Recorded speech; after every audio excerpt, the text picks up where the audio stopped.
আমার আল্লাহ বলেন, বন্ধু উম্মত নিবা না, আমার সুন্দর জান্নাত গুলো নিবা। আমার নবী জবাব দেন, মাবুদ গো, তোমার সুন্দর জান্নাত দেখে আমি নবীর কলিজা ঠান্ডা হয় না, তোমার জান্নাত নিতে চাই না, আমার গুনাহগার উম্মত আমারে দিয়া দাও। আল্লাহ কয়, বন্ধু তুমি কোনো প্রশ্ন করবে নি? নবী কয়, আমি একটা প্রশ্ন করব তোমারে। প্রশ্ন উত্তরের পর্ব চলছে। কি প্রশ্ন? আল্লাহ আমার জন্য বলে সব বানাইছো? কয় হ।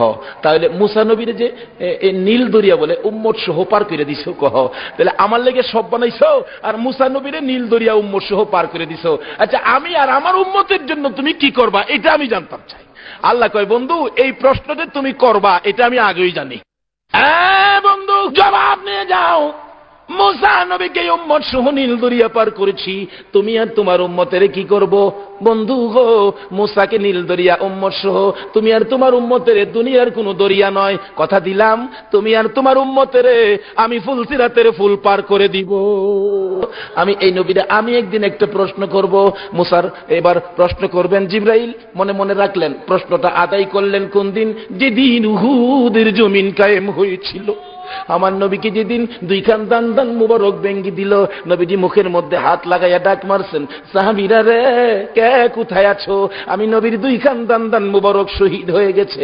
আবার আঘাত করলে মাথার লোহার টুপি ভেঙ্গে টুকরা হইয়া মাথার ভিতরে ঢুকে গেলে মাথায় হাতটা লাগাইয়া ডাক মারছে, সাহাবীরা রে আমার মাথাও ভেঙ্গে গেছে। এই বলে আমার নবী মাথা চক্কর মেরে জমিনে পড়ে গেছে।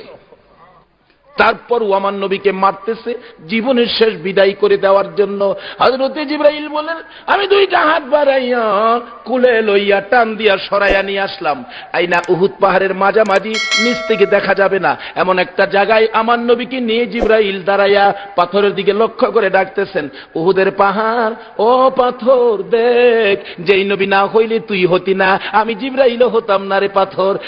নবীরে মারতে মারতে কি অবস্থা করেছে, একটু বিছানার ব্যবস্থা করে দে, আমি আল্লাহর হাবিবকে শুয়াইয়া রাখি। জিবরাইল বলেন, এই কথা